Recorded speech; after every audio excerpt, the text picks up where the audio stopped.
waters, and hopefully it'll come down a little bit soon. I'm so glad to see each of you here. I'm Pastor Candace Simpson. I am the youth pastor here, and I'm just really excited about what we're getting ready to do today. And I want to give us an opportunity to breathe deeply. So let's take a deep breath together.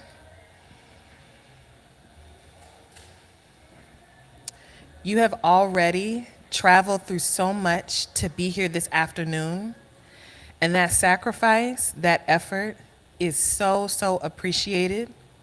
Today we're here to talk about how we talk to children.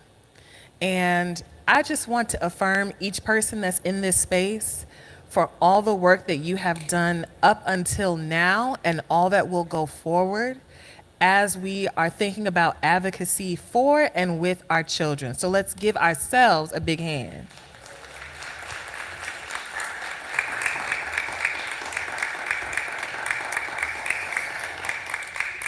So a couple of housekeeping things. Men's bathrooms are here, and then there's a women's bathroom here. There are also some really cool activity pages from Miss Candace and Brown Books and Paintbrushes in the back narthex behind us. So there are crayons, there's activity pages for children of all ages. So if you find yourself a little restless and you need to, stretch your legs, feel free to go ahead and, retrieve a couple of those worksheets. I had a wonderful time looking through them, and at some point, I'm going to work through the activity worksheets because my inner child needs that as well. So Mama Edie is going to do libations shortly, and then after that, we will be visited by the United Voices Chicago Englewood Neighborhood Youth Choir. So let's give them a round of applause. And their director is accompanying them as well. And so before we move on to the next thing, I'd like to offer a prayer for us. So, Eternal One, we thank you for this day, for the person who is on our left and on our right, for all the people that we have been and all the people we will be. We thank you for this opportunity here at Quinn Chapel to wrestle and struggle with what it means to love our children in times such as these. May each one of us here be held in our adulthood and in our childhood. May our inner children be nurtured and restored and seen even today. We know that your power, that your love has the ability to meet us where we are. So I thank you for each person that is in this room this afternoon. And in your holy roster of names, we say amen and ashe. You ready?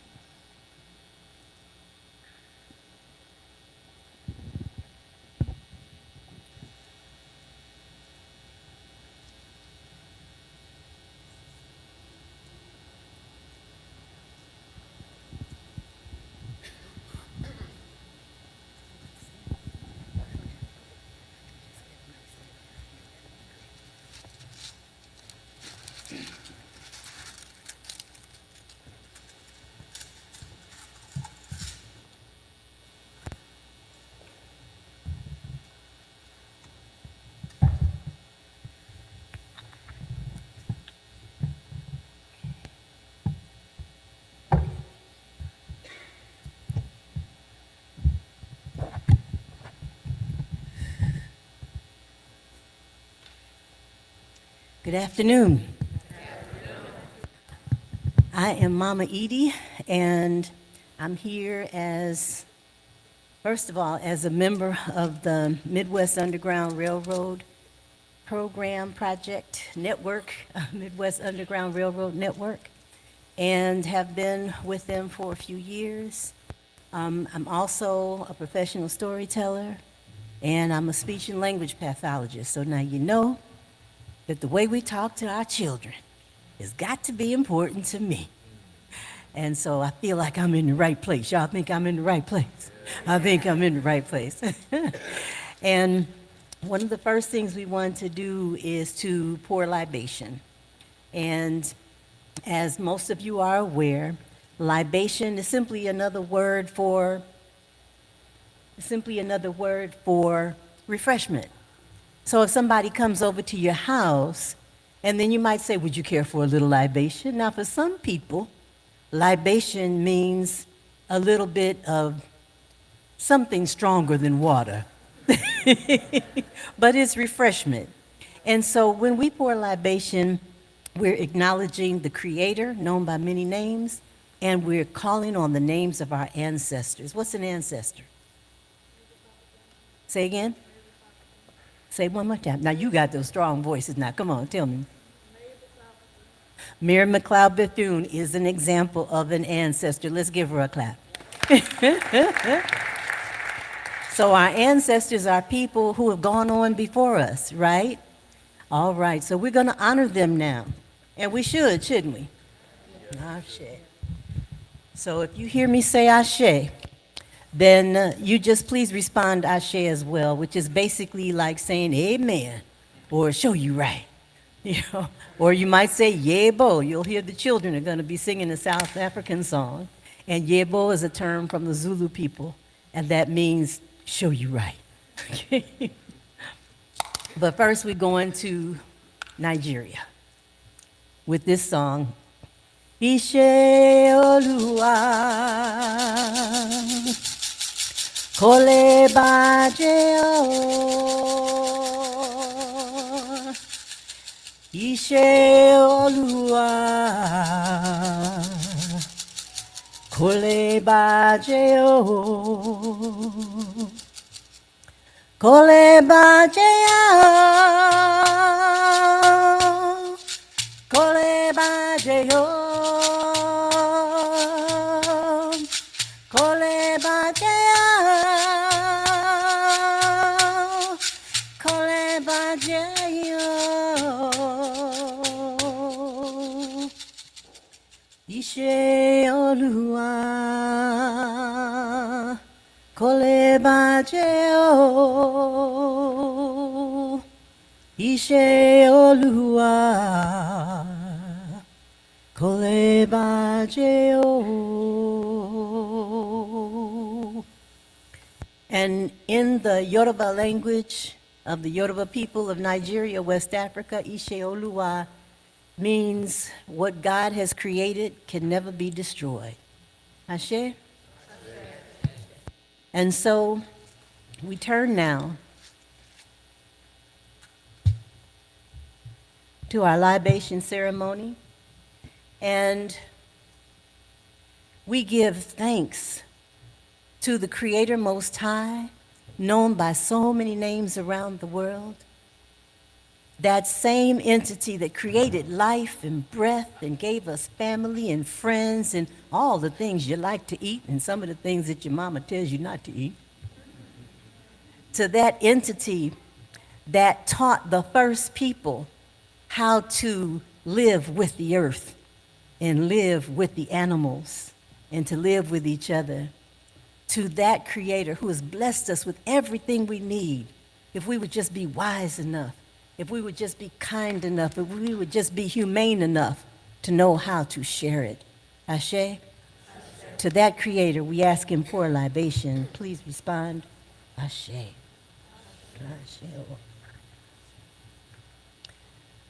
To those ancient ones who were the first agriculturalists, the first farmers, the first teachers, the first healers, the first priests, the first children in school, the first children to be educated, the first parents, the first architects and scientists.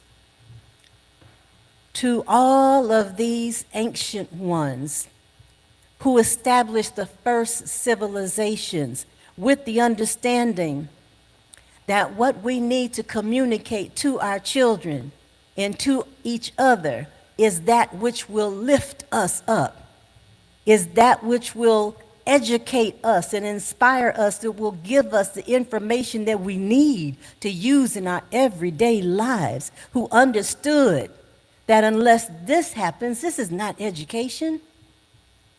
It's just empty words and often a waste of time. To these ancient ones who taught us what it means to love and to connect, we ask and pour a libation. Ashe? And now to call on some of those other collective ancestors. We got one already, Mary McLeod Bethune. Call on some of those ancient ancestors who stood up for justice and who taught us how to make a way out of no way once the Africans had crossed that middle passage under such horrible, horrible conditions.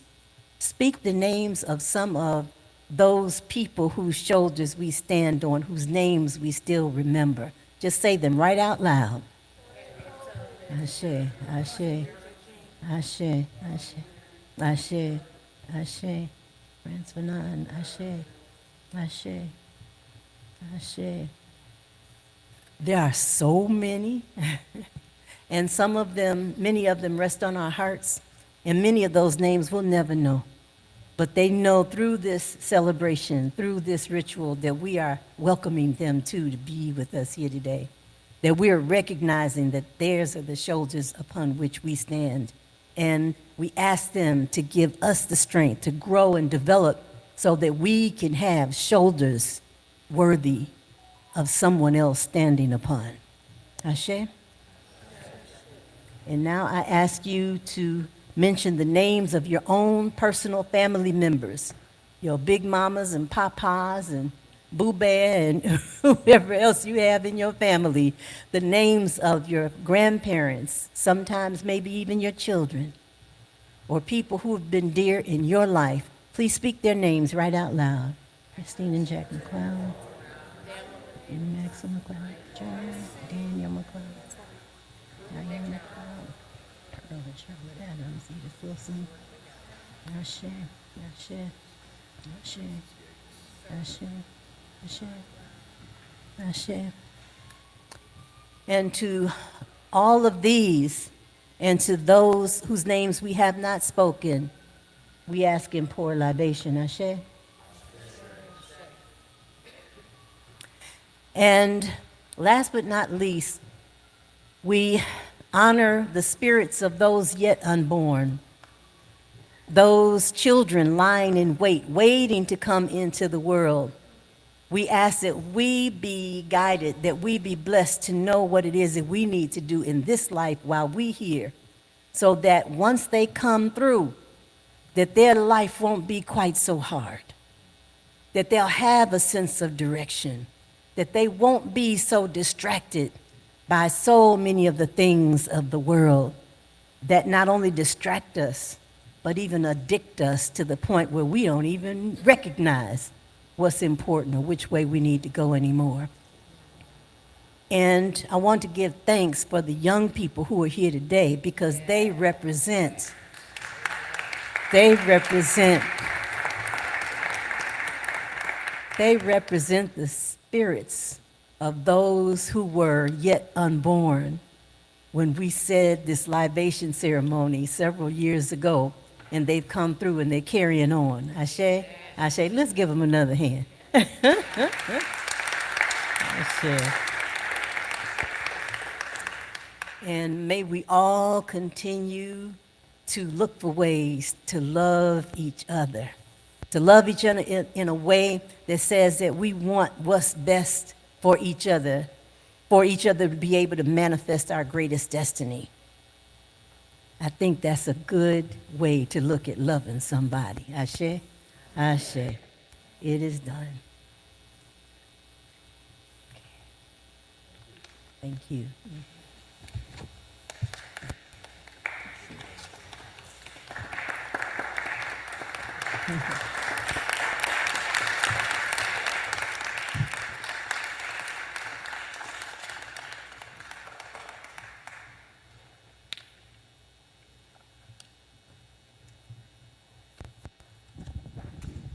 Thank you, Mama Edie. So at this time, I'm going to invite the United Voices of Chicago to join us on stage.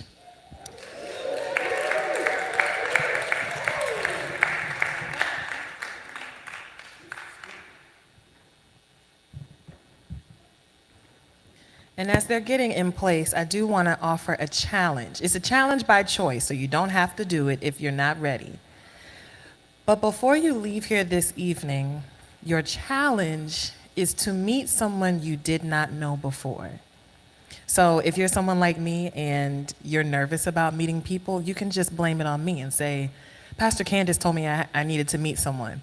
But this is such an important time for us. This assembly of people will never gather in this way again, because even if we came back next week, we will have lived a week. So we'll be different people. So I just want to encourage you to meet people who are around you, because we've all come here for the same purpose. And it looks like we're in our place. So thank you so much. Thank you so much.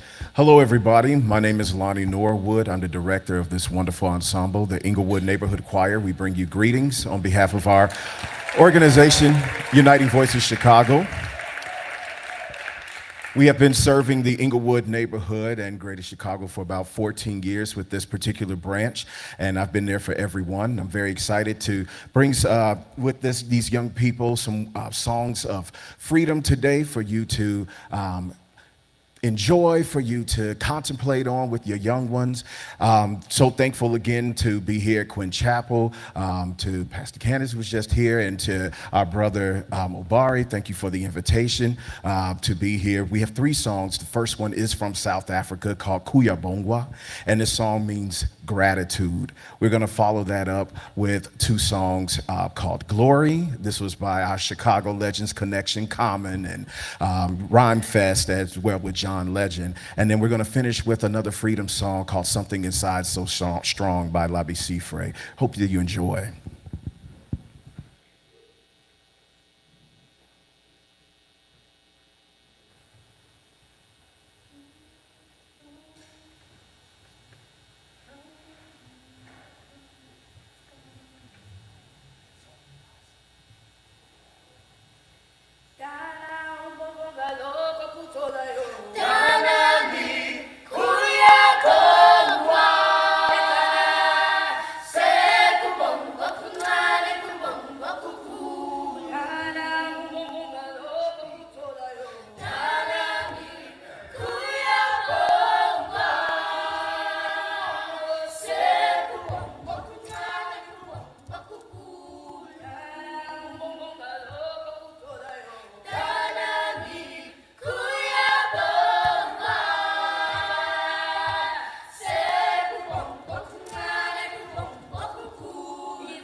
One day,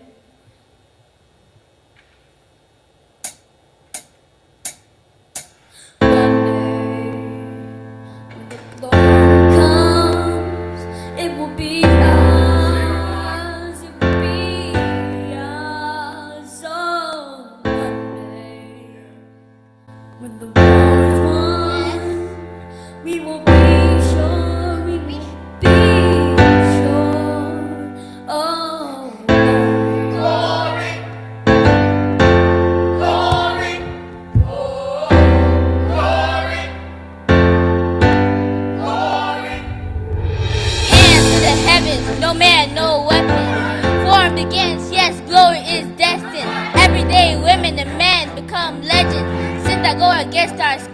become blessings. The movement is a rhythm to us. Freedom is like religion to us. Justice is juxtaposition in us. Justice for all, just a specific enough.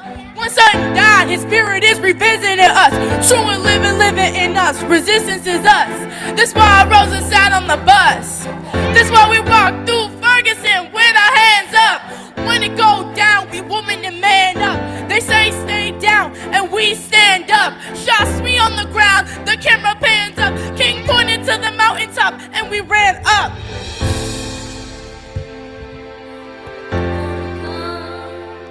It will be ours. We are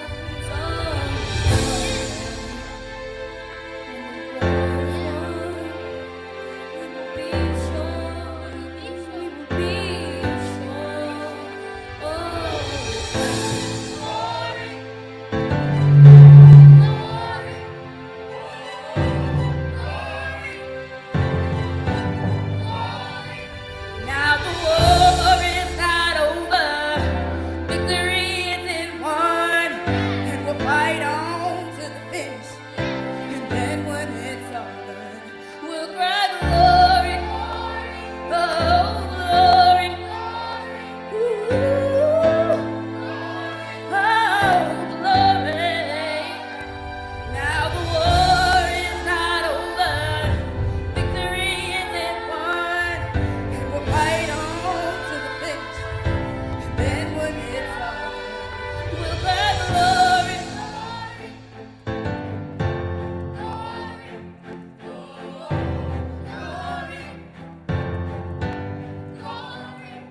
Now the war is not over, victory isn't won, and we'll fight on to the finish. And then when it's all done, now the war is not over, victory isn't won, we'll fight on to the finish.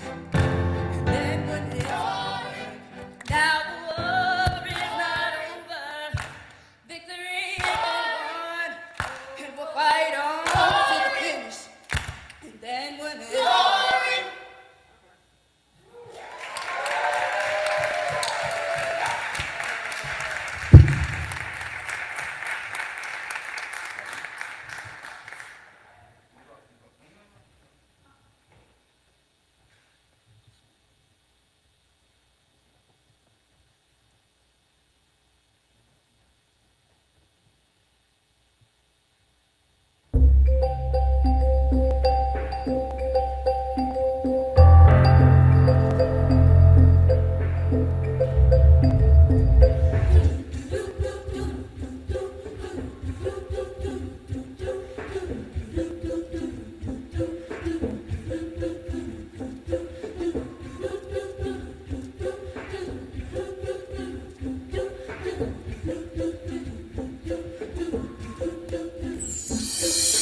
the higher you build your barriers,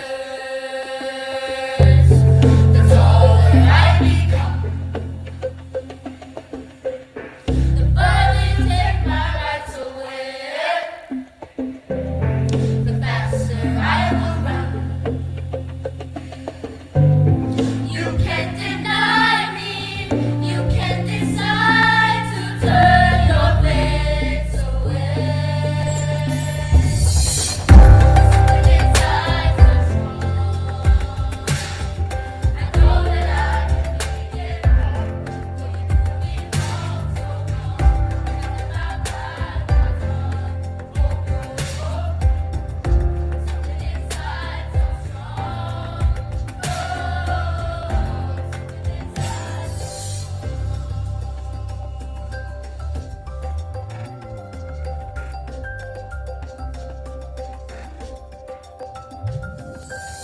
The more I refuse to hear my voice, the louder I will sing. You hide behind the walls of Jericho. Your lies will come tumbling.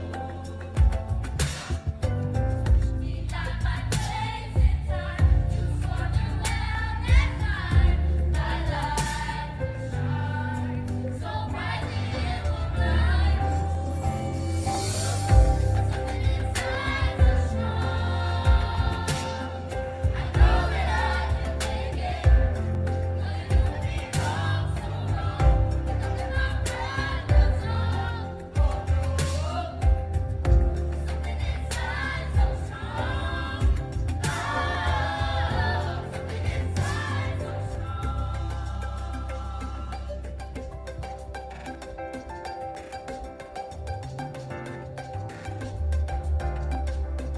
When pressure weighs us down, we will break our voices loud so the heavens will be listening. We're breaking cycles now, no more tears to be shed. No more holding us down, still tall, raise your head. To the answer this year, cry forever we will try, never to be silenced again. To the answer this year, cry forever we will try, never to be silenced again. Yeah. Take out my place in time, you swore the world and mine. My life will shine so brightly in moonlight. Something inside will strong. I know that I can make it. Please let me come so long. You got my pride was strong. Something inside so strong. Oh, something inside so strong. Oh,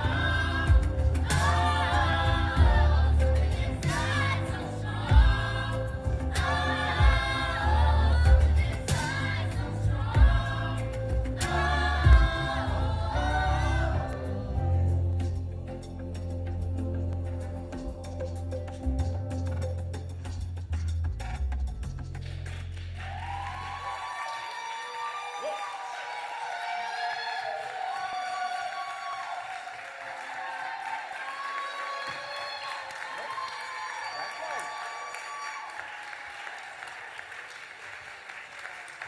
strong.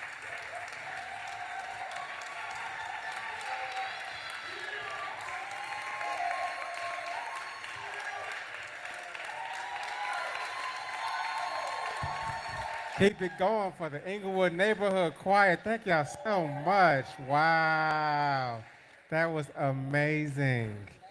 My heart is so lifted and so full of joy. Thank y'all so much. We could go home now. That's all I needed for today. That's it. And nothing else to say, right? That's what you think of when you think of what comes out of Inglewood now, right? Or what the young people are capable of, or what they're doing with their time. This is what we need to think of and support. So thank you, Brother Lonnie. Thank you to the team, for the parents for brought them out today. Thank y'all for the parents in the room.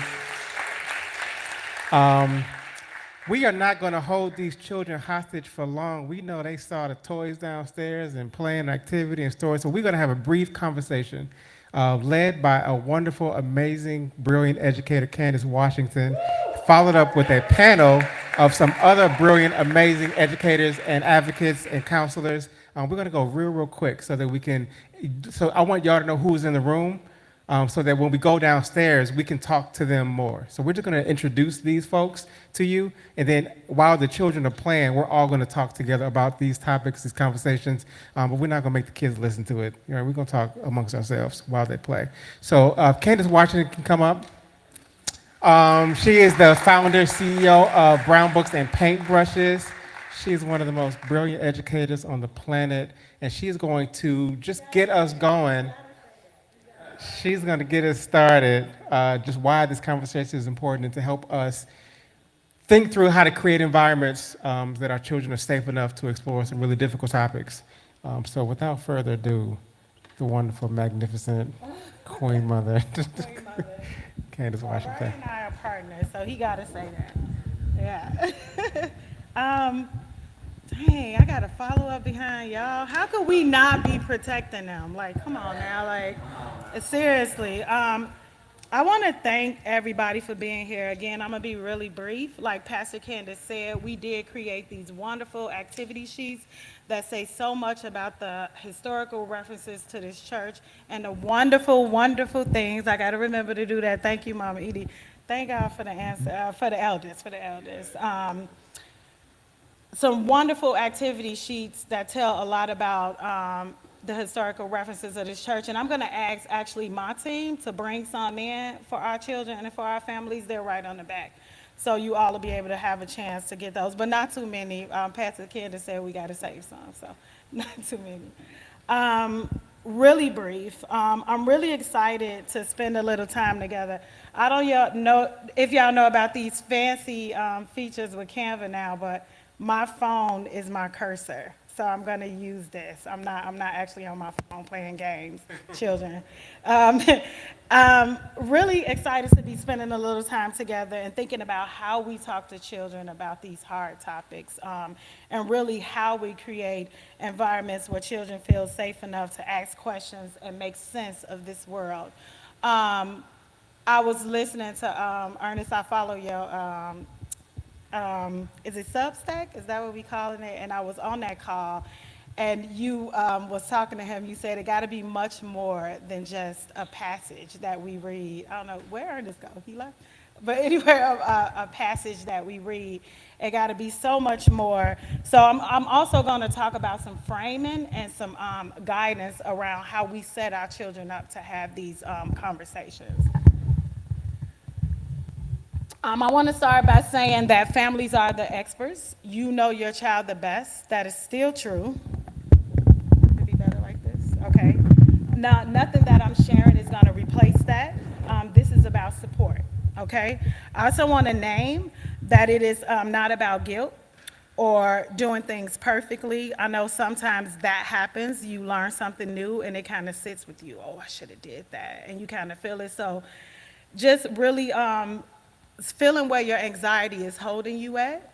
If you feel it, just take some deep breaths. We're gonna learn something new. So it's about creating a space where your child feels safe enough to come to you and ask questions and grow with you. Some more things that I'm gonna be doing is make some literacy connections, some really famous and great people we know, always center children, right? I know we hear a lot about our ancestors and scholars that we study writing books for adults, but they also wrote books for children. And they also wrote memoirs or talk to teachers about James Baldwin is another one.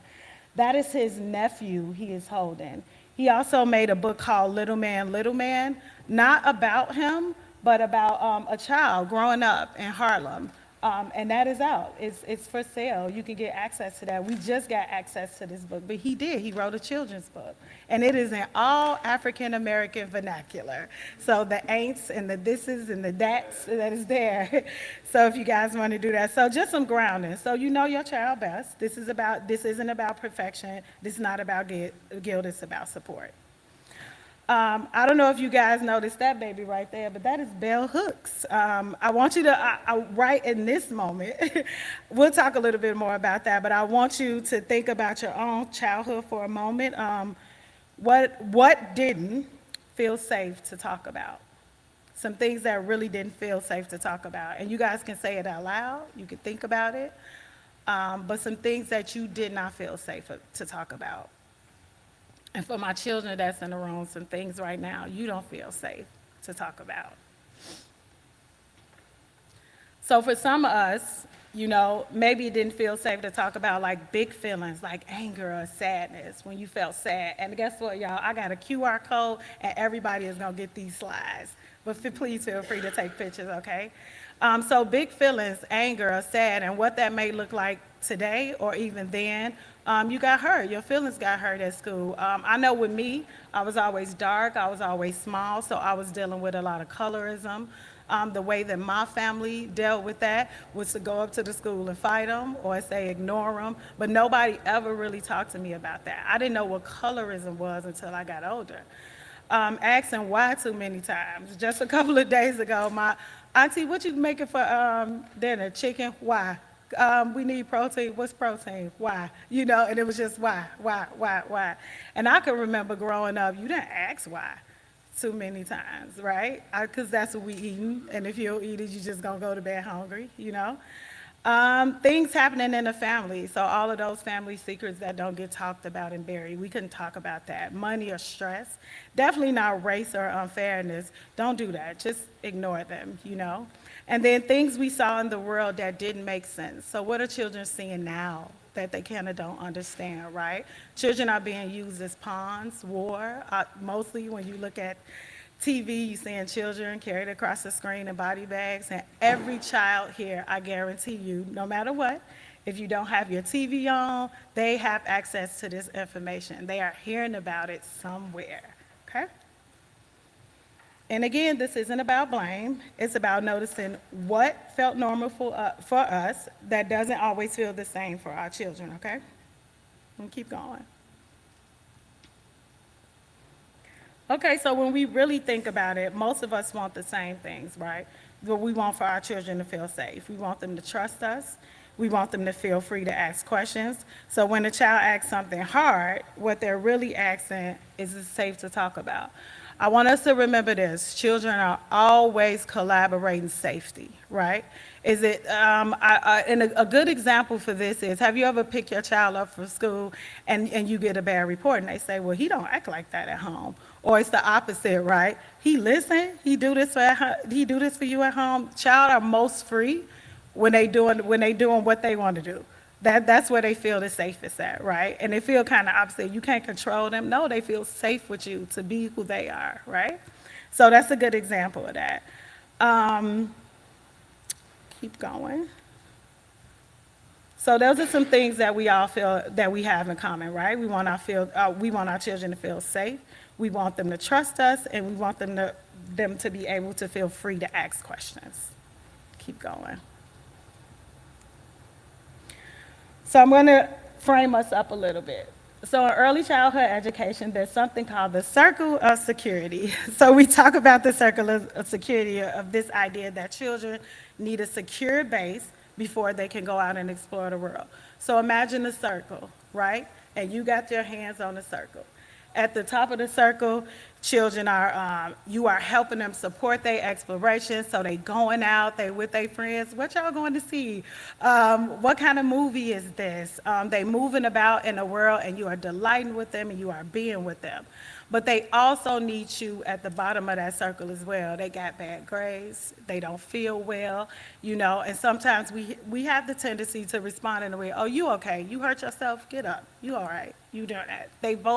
They need you to support them no matter what. So they can feel safe with going out of the world and coming back into the world, right? And being able to feel like they're comfortable with asking you those questions. If we cannot support them while they are on the top of that circle and while they're on the bottom of that circle, it is going to be very hard for you to have those conversations with them, right? So it's also this framework and this theory with circle of security that if you are bigger, stronger, wiser, and kind, 25 words or less, right? Always be bigger, stronger, wiser, and kind. Whenever possible, follow your child's needs, and when necessary, take charge, right? So when they're having those very, very difficult moments, right? In the morning, I don't want to get up, I don't want to go to school, It's not that, you don't want to be weak, right? You want to say, listen, we got to go to school. Put your shoes on, let's go. It's that take charge moment. You don't have to be mean, but be kind, right? Bigger, stronger, wiser, and kinder, okay? So you want to think about that. So remember, this is all framework. They need to feel safe with us, safe with you. So critical thinking doesn't grow from pressure. It grows from safety and from trust, right? So this is all framework. So the brilliant Dr. Kimya and Ernest is going to say how we talk about this, but I'm giving you guys some framework, okay? How do we even get to these hard topics, right? So when we say hard topics, we're talking about things children are already noticing, right? Race and fairness, death and loss, family changes, food insecurity, wars, safety and community, all of that is happening right now. They might say, why does that look different, or why did that happen? So it's not about introducing these topics, it's about helping them understand what they are seeing. I'm gonna keep going. All right, so a big way we support this is through literacy and play. Books give children language. Did you know that play is how children make sense of the world? Play helps them to process, conversations help them make meaning. So remember that. So you might read a story about helping and later see a child in play saying, I'll help you get to safety. I'll help you get that safe. So that storytelling, that works all the time, right? So the stories that they see, I remember a long time ago, I was sitting on the porch, my mother's friend came on the porch, and she started talking about how you can only smoke cigarettes in the back now, right? Next thing you know, me and my friends, we got some sticks, and we smoking cigarettes only on the back. So the way that children make process of this world is through play, yeah? Children don't just hear stories, so they live them. I'm gonna keep going. So a little bit about choosing books. So what does this teach children about themselves? So let's actually practice this together using a real book. So this book is called The Undefeated. So if you look at the photos, look at the words, When I'm reading with children, I slow down and I really look at both. If you guys can see that, look at both the words and the images. So we'll look at these pages together. So what do you see? First, I just ask children kind of like, what do you see? We might notice a father and a child, serious face, close body language, a sense of protection. Even young children can say, they look serious or they're together. Step 2 is kind of, how does it feel? Then I ask, how does this feel? This image might feel strong, it might feel heavy, it might feel serious, it might feel powerful. And it's okay if children don't have the exact words. We can help them name it. This is where illustrations really matter. What do we notice about the skin tones? They're rich and intentional, the expressions not exaggerated, very human, the posture is protective and connected. The images are telling the story of dignity and strength. And what are some of the words that we can say? The words say things like struggle, faith, perseverance. Now we connect it in a way that children understand. You might say these are people who went through hard things that they stay strong and helped each other. And then you could connect it to the child, and I'll keep going. I'm asking, what does it teach about themselves? Even with simple sight words, instead of the cat is on the mat, we can say, I am strong, I am loved, we can help. So all of those questions, do they see themselves in the books? Does it feel affirming? Are the images respectful? And do the words build their identity? And these are from The Undefeated. The Undefeated is a book by Kadir Nelson, and the words are by Alexander Kwame. Both are award-winning artists and illustrators. Kadir Nelson is a very famous illustrating artist. So some simple language. So this looks different by age, right? So when we talk about toddlers, we say things like, oh, that didn't seem fair, or that's not kind. With preschoolers, they ask more, so some things are unfair, and then we can help. And then you kind of see them process that through play. So you remember, you don't need perfect answers, you just need honesty and at their level. So an example is this: as we connect it to the Underground Railroad, one way we talk about harder history is through care and community, right? So one thing that the Underground Railroad did teach us is through care and community. With young children, I'm saying people helped each other to get to freedom. They worked together, they care for each other, and even here in Chicago, places like Queen Chapel AME Church are connected to history. So you could say that, very, very simple words. I know it's hard because especially with slavery and enslaved Africans and freedom seekers, it's very easy to come from that like emotional piece, but there are things that you don't have to lead with that. You can lead with care and community. So many people helped each other, black, white, all sorts of people. Yeah. And so and this isn't just something we talk about, it's something we do. I know I didn't get a chance to tell you all, but I know Abari introduced me a little bit, but I am Candace of Brown Books and Paintbrushes. We educate young children on Black history through art, culture, and culturally affirming experiences such as these. I had a little brick and mortar for a couple of years. Oh, it did come with the sound of what I actually had a brick and mortar, and children were able to come into an actual room and experience so many different things. So that's one. We had a movie room, there was storytelling. People from all across the neighborhood knocked at my door. She fed the shop on Monday. Thank you. And Mr. Hot Dog Vendor Elijah went at this. Mr. Hot Dog Vendor Elijah said. I'm sorry. Oh, 1 second. We have music and movement.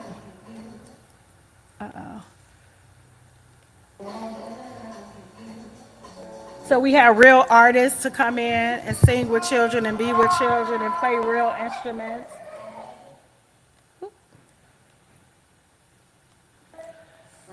Children were able to come in and freely express themselves with tools, high quality art tools, I'm sorry. So it's a child who had no art experience at all and was just very eager to come in and paint. She's a brilliant artist. We also had a movie room where children were able to come in and watch culturally affirming shows.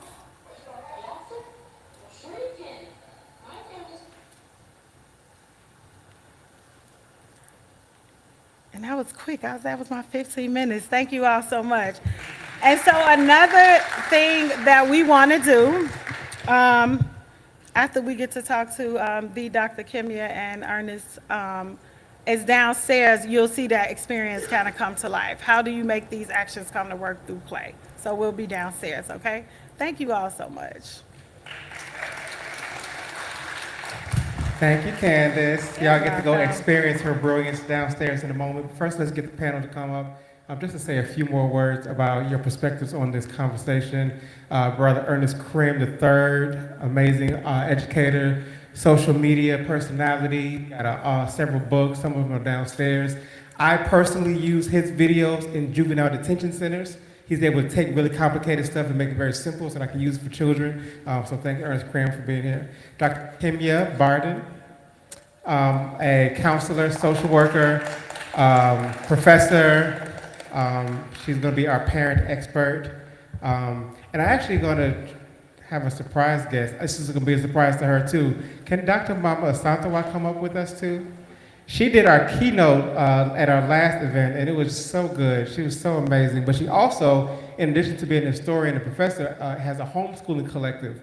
And I want to ask her about how to do some of this work inside the house in case the school's not doing it well enough. So I would love to hear Dr. Asantawa's perspective on some of this, too.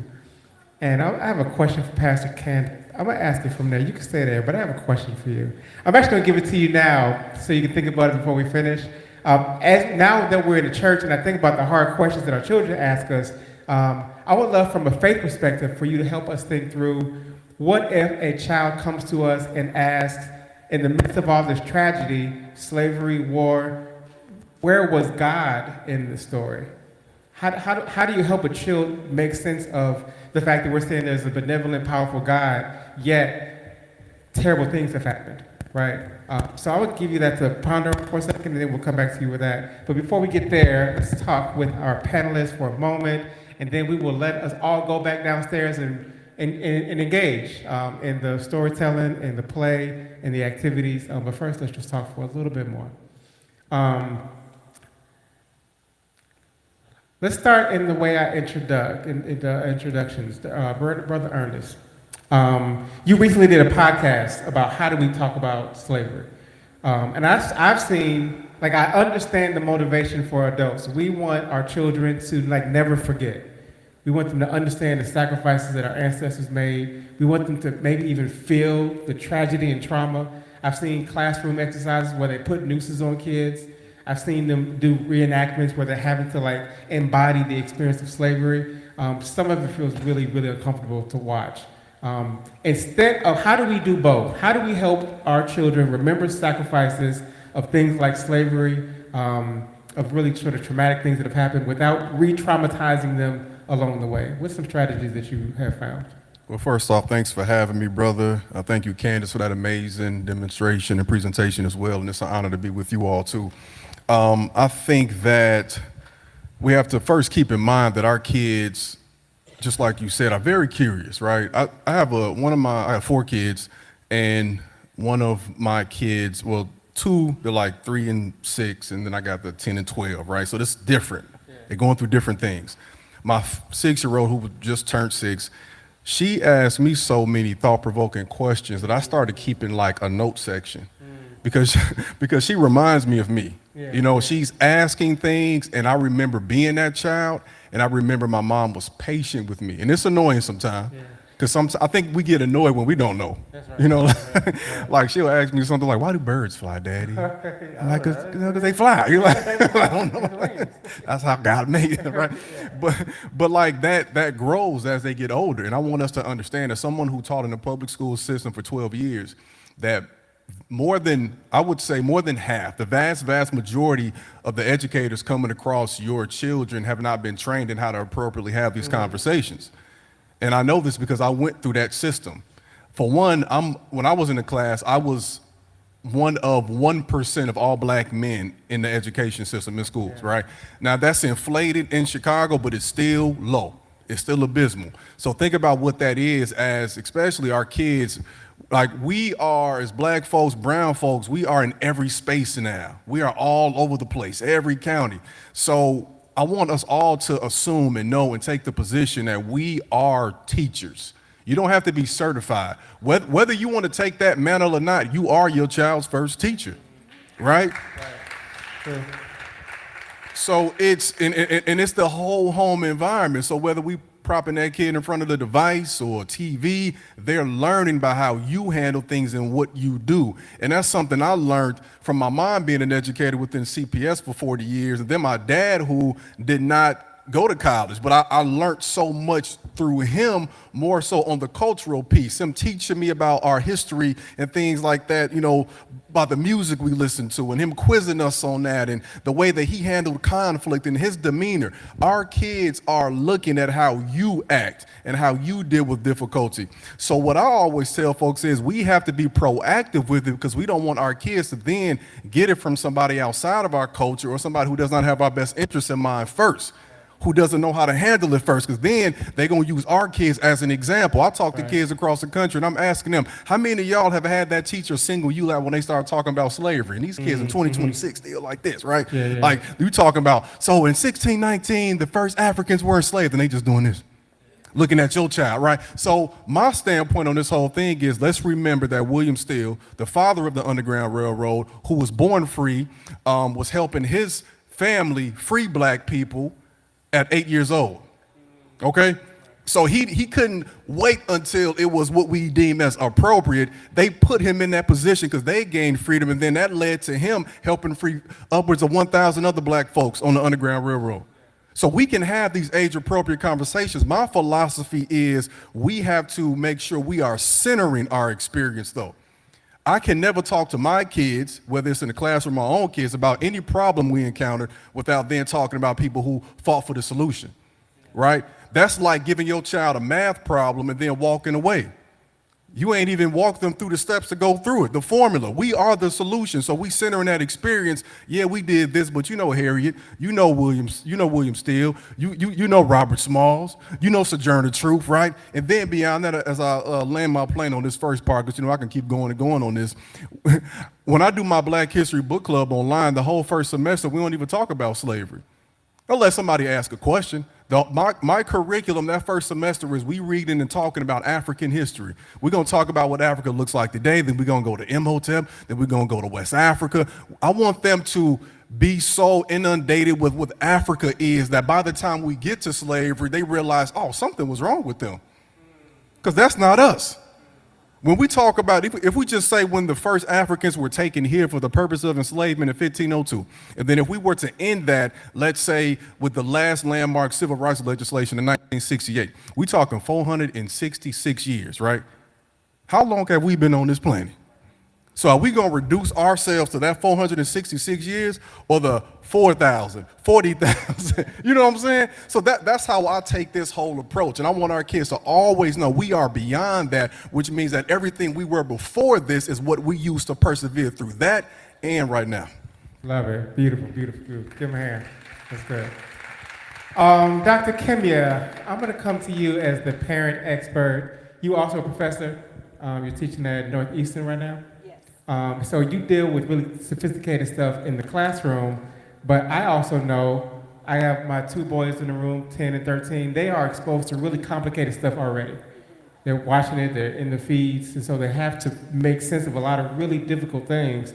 And sometimes I need help trying to make it make sense to them. So I want you to help us with some strategies for that in the home, but I also want to ask you a more difficult question too to pair to that. We're talking slavery, and we have this ongoing debate still in Black culture around discipline. And some people are having a hard time, so this is Child Abuse Prevention Month, so in acknowledgement of that idea, I want to help detangle what the experts know, what the science says around the damage that happens when we use physical discipline, and maybe how that might be connected to enslavement, if that's something that you see, and how we can help parents untangle that as we are also trying to create safe environments for them. That's a lot. That was a lot. I know. But, And I think you got it. That's right. You good. You good. Thank you, Dr. Obari. Thank you, Will and Perez, also for the invitation. And thank you all. My name is Kimya Barden. Again, as Dr. Obari alluded to, I am a mother. I am a professor, a social worker, a wife, all the things. I have 4 kids. The oldest is 24. She just graduated from Howard University a couple years ago. And my youngest is 7. And in the middle, my daughter, Amaris, is right there in those denim jeans. She is 9. Oh, sorry. She is 9. And then her older brother is 11. I say all that to say I've been parenting longer than I haven't been parenting, which I think it matters as it relates to this. So when we talk about traumatic events, whether it's something to me as big as enslavement and the Ma'afa and the Middle Passage, the Holocaust, and if we talk about even just kind of smaller traumas, which I really want to talk to parents about because I think they're interconnected, particularly in the classroom as well as public spaces. So I think this idea of children, I'm saying this from experience. We think about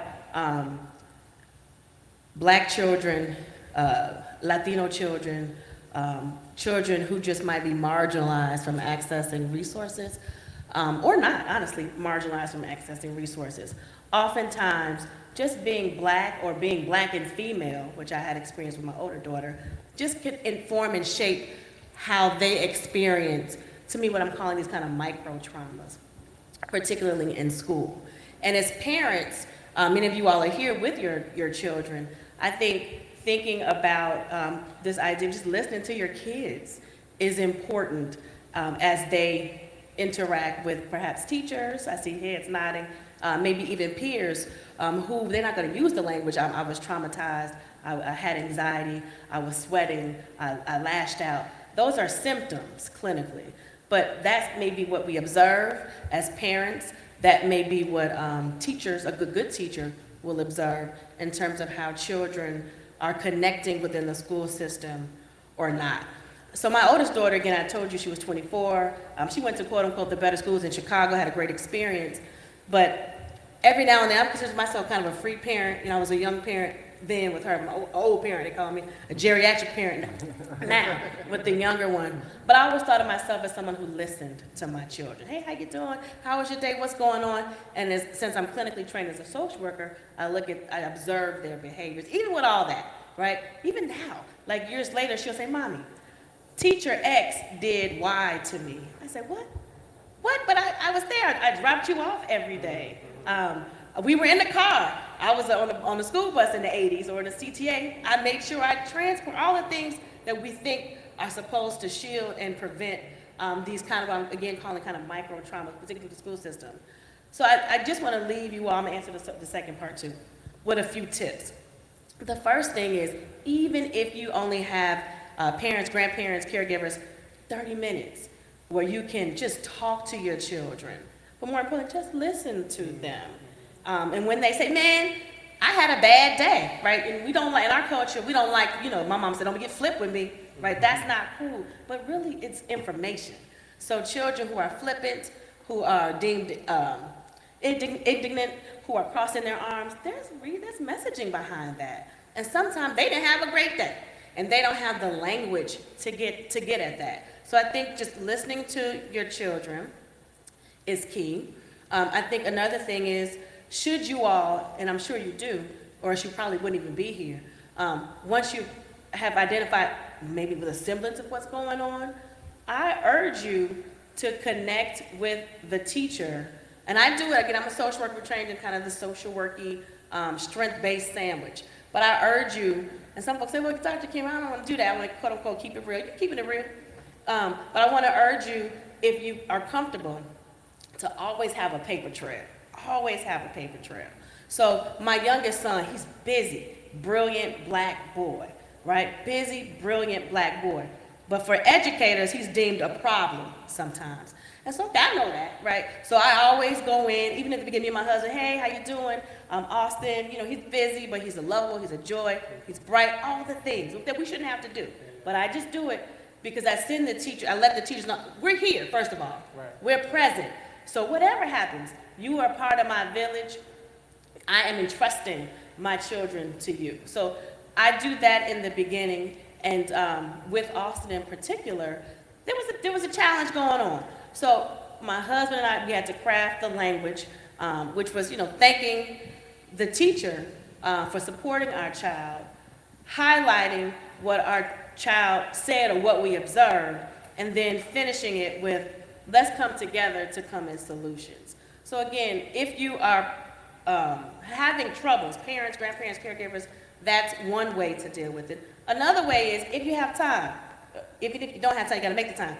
Be up at the school, stay at the school, volunteer. It's a hassle, you have to get fingerprinted and all those things, I get it.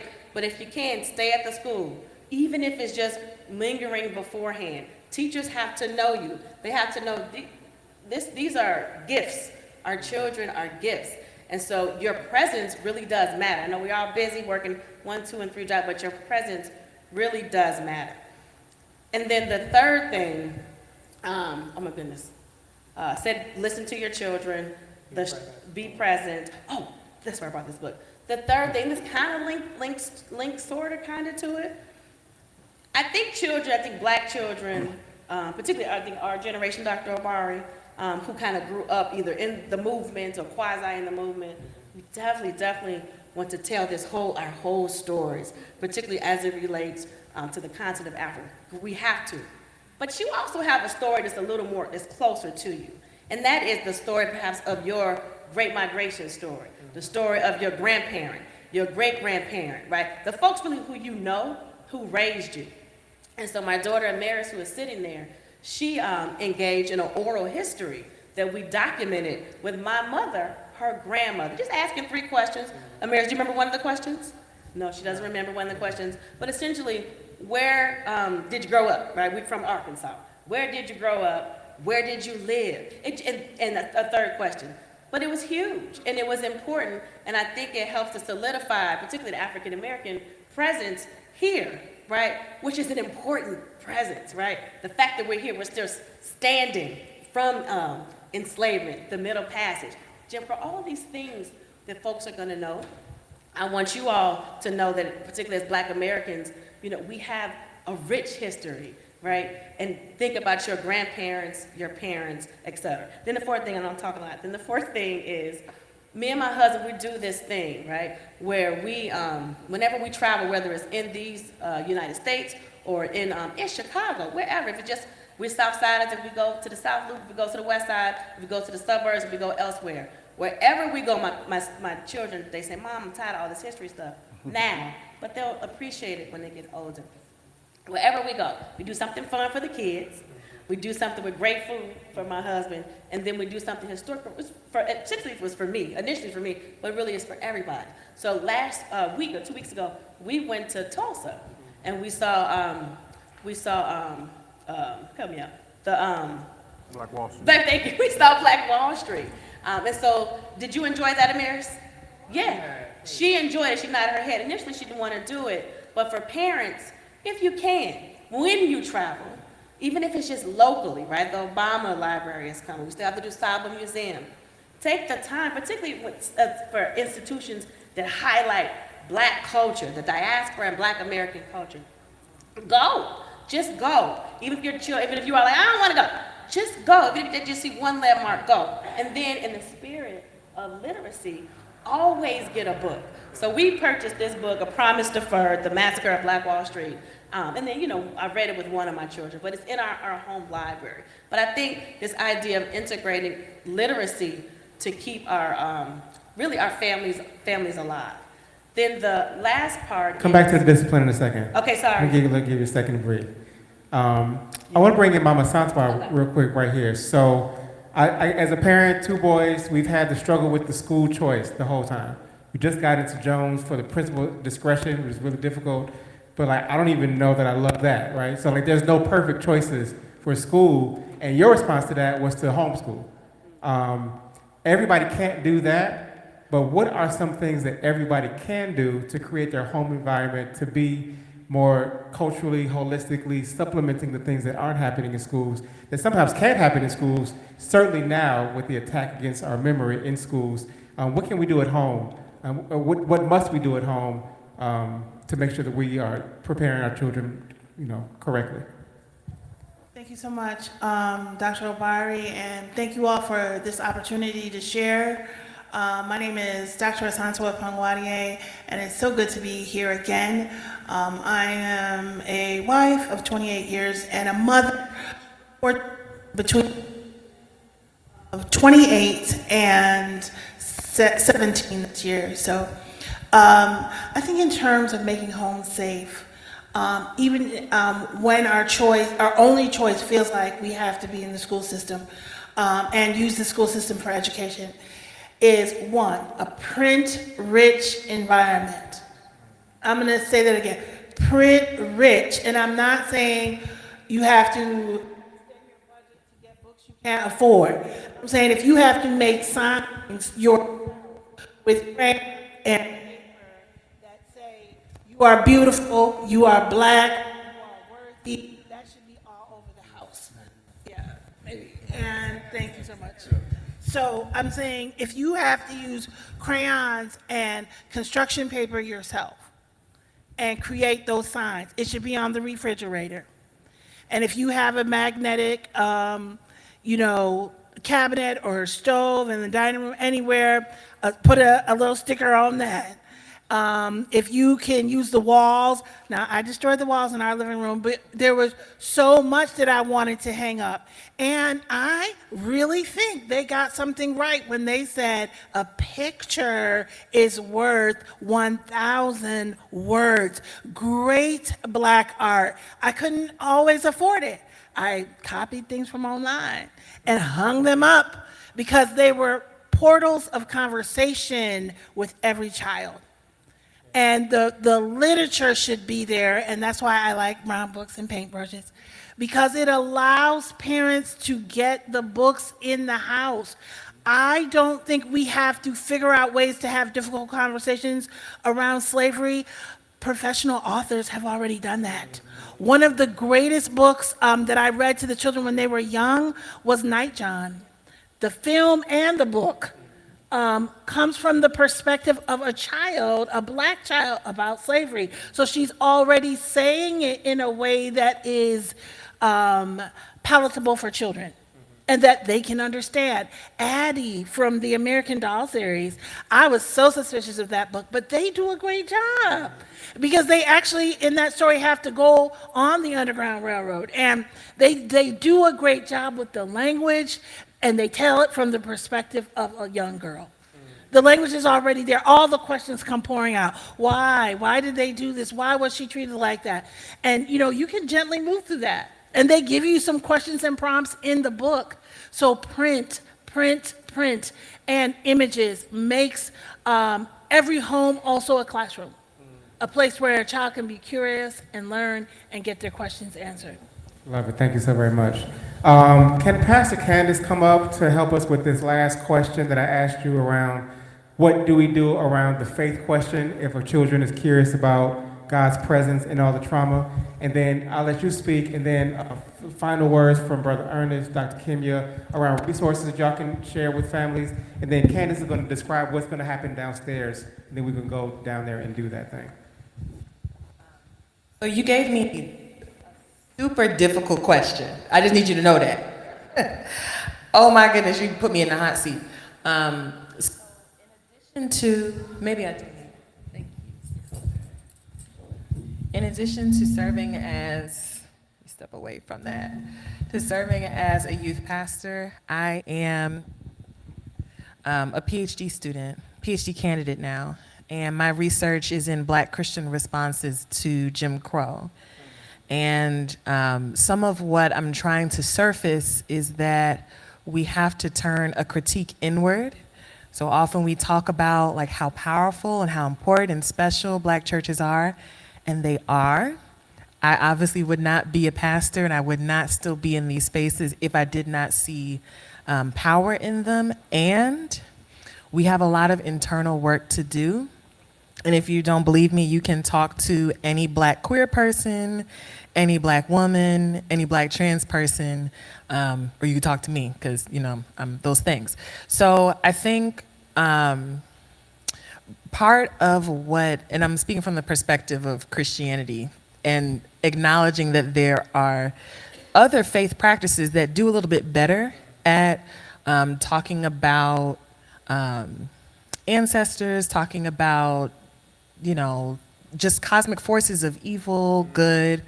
But I think part of it is for us to make room for our inner child, which means that we have to be comfortable speaking to religious professionals and saying to them, I don't understand this thing.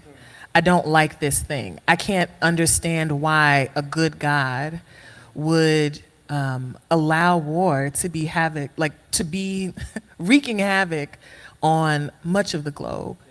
And so I think part of that means that we're encouraging young people to develop their own theological witness, which means they get to say that they don't like parts of the scripture, parts of the tradition, parts of the story.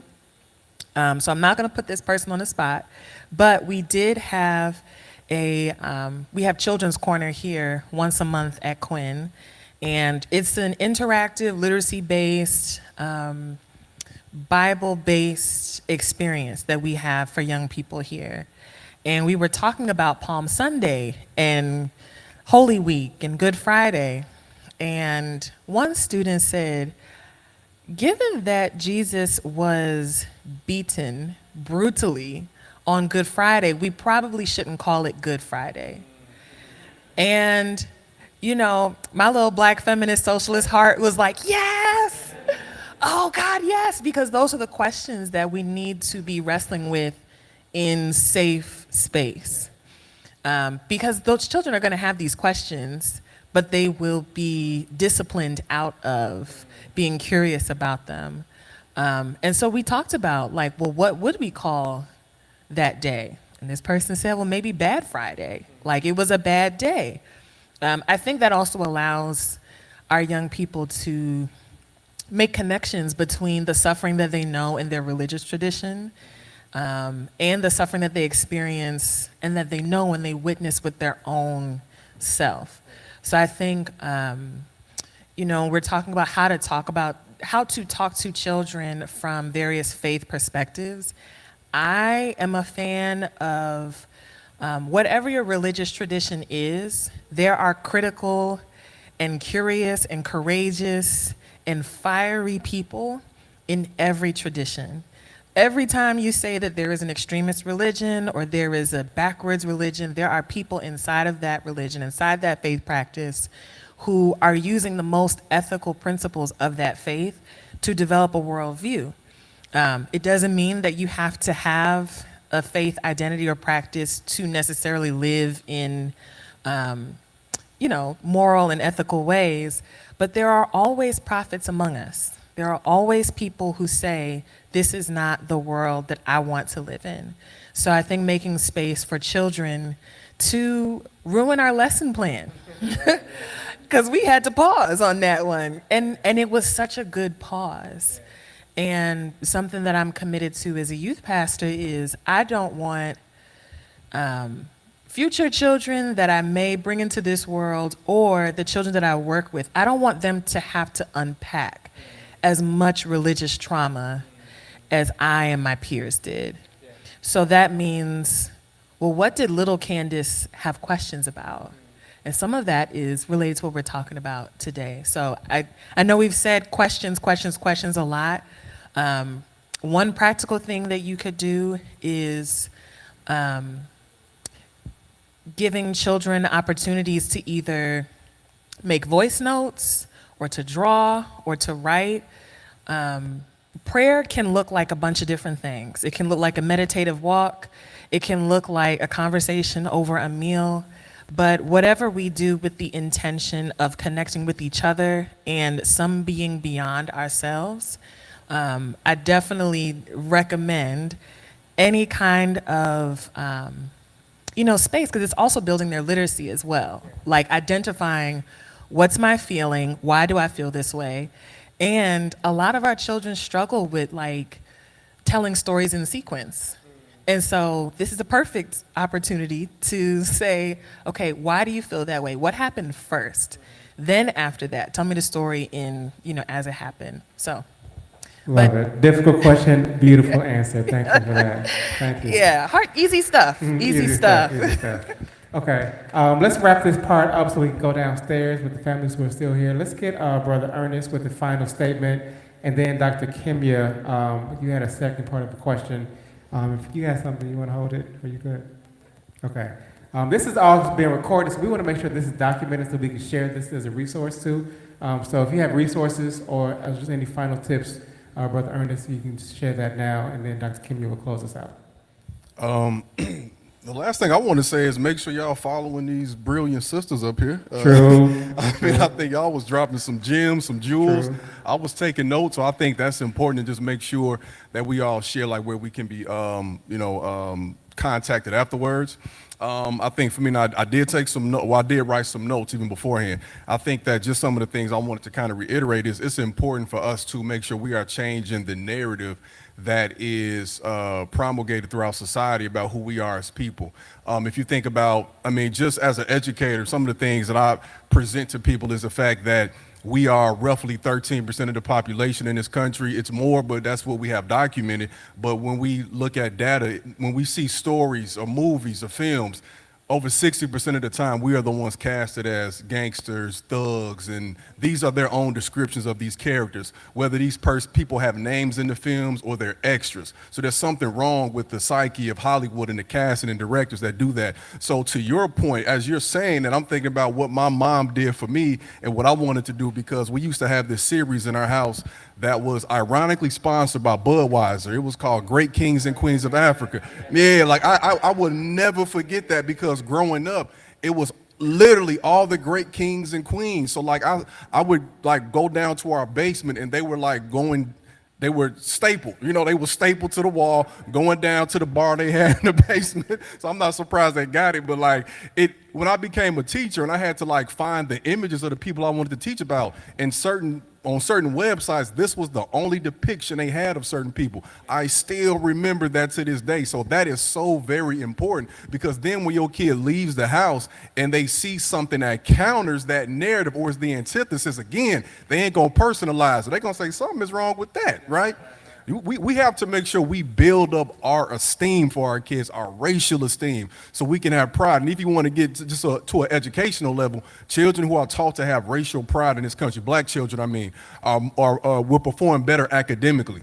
Because when you are in that space then and you see something that's different, you know how to interject, right? So something I even do now in my house, I'll take my kids to the library a lot. I think that's very important. Let them explore. And I will grab because even for me, when I'm in the library, I like to work in these spaces a lot. You'll go there with an intention, but then you'll see all the books. And you're like, oh, let me just stop for a few minutes, Then 30 minutes later, you got a whole stack. I will take some of these books, especially picture books, and I will put them on display in our house, like at the top, even near the TV. So they're going to see that every time, and every once in a while I give it to them and I say, flip through the book, find something you have a question about, and then let's talk about it, right? Or I got a picture book now. It's like talking about black women, and they're giving these different quotes for life. So I got all girls. It's find these find a quote that resonates with you, and let's talk about it. And I find, especially now with my 10 to 13-year-old, it's the self-esteem thing, the comparative thing. So I have to make sure I'm affirming them constantly, but I also want them to make sure they know that I will affirm them as this man in their life, but you got to be able to affirm yourself too, because you get your head done and you want me to affirm you, but do you like it? Are you doing this because somebody else did it, or are you trying to impress your friends or that boy, or do you really love who you are already? So that is very important. Something I also do as a father, when I'm with my two oldest girls especially, I will tell them, ask dad anything. I give them the time, and I tell them to ask anything, and I know there's some hesitation, so we're building up that muscle, but I just say, ask me anything that's on your mind, we could talk about it. I don't take offense to it, and we got to be able to work through these things, and I'm very honest with them when it's difficult for me to answer some things, but if we can't have these open conversations as a family, then again, the world has all the answers they want for our kids. All right, they already got the hand for them. They want them to fall into these traps. So we have to intercede, and that's what this conversation is about. Let me look real quick and make sure I got everything. So we got to edify our kids. We asset model. When we can affirm our kids, we can affirm them through the book of Proverbs, or we could look at the laws of Ma'at. You know what I'm saying? We can look through those books and make sure they understand that they are beautiful the way they are. I would say, too, we also have to make sure that we are reinforcing this. So we had these conversations. We show them who they are. We read the books to them. But then when they leave their house, we got to make sure they are going to spaces that can reinforce what we told them they were. Those are the museums, right? Those are the trips, the educational trips we go on. And I got to say this too, I love my brother LeBron, but I think that oftentimes when we talk about a place that seems enticing, we look at it from the vantage point of we going to Vegas or something. For me, I love going to Memphis, because when I went to Memphis in college, it was the same semester I was taking a Black History course, and we went to the Lorraine Motel. So like that's a sacred place to me to learn about where Dr. King was assassinated, and then how they turned that into a museum. Then we went to the Underground Railroad Museum. So like we need to make our kids understand that a place that you enjoy ain't always about amusement. It ain't always about Dave and Buster's or going to Chuck E. Cheese or an arcade or Six Flags. It's this educational experience too. When my daughter runs track, and we went to a track meet in Milwaukee, where we taking the detour? We getting some food, and we going to the Black Holocaust Museum. Like, can you believe this brother said, we're naming this, we're taking that term, because that happened to us too. The Black Holocaust Museum, founded by a brother who survived the lynching. Like, wherever we are in this country, we made some history. And we got to make sure our kids know that the world is a classroom, and it cannot be contained by a little box on the corner of our community. Beautiful. Perfect. Dr. Kimya, final words. Final words, again, thank you. Thanks, I just learned so much, just being here. But I think your question as it relates to National Child Abuse Prevention Month, I think, we all know about the relationship between enslavement, Jim Crow, and even contemporary parenting, and discipline. But do we know that there are other or many types of discipline? The ways that we as parents can discipline. So there are 4 types. I'm just gonna go into my nerd, Professor Bag, just humor me. So there are 4 types. And the first is the uninvolved parent. So that's the parent who really just uninvolved with their child. Their child perhaps might be deemed a nuisance, or just someone that they have to provide for, but they're not connected with. Then the other type of parenting is the permissive parent. The permissive parent is the parent who's the child's BFF, right? We can do things together, we can go shopping together, we can ball out together, but there are really no rules, no structure, no expectations. And then the other 2, I think, correspond really to what your question is, Dr. Obari, and that is the authoritarian parent and the authoritative parent. The authoritarian parent is the parent who is really, honestly, just do as I say, right? Not as I do. We hear that a lot in our communities. Not as much perhaps, but I know growing up I heard it. Do as I say, not as I do. So there's really this fixation on children being obedient, right? But just obedient in pure form, ways that are reminiscent of enslavement, with folks who were deemed chattel slavery and folks who were deemed, quote unquote, the master, right? So there's that direct link between enslavement and the authoritarian parent. Then there's the parent who is authoritative. So that's probably all of us in this room. The authoritative parent sets clear guidelines and expectations for their children. They're clear in their approach of these are my expectations, but they're also very warm and they're very loving and they listen to their children. And in the spirit of research, children who grow up with parents who are authoritative, those that are both having high expectations but also very loving and warm, those children are typically more socially adjusted. They have less anxiety. They have less depression.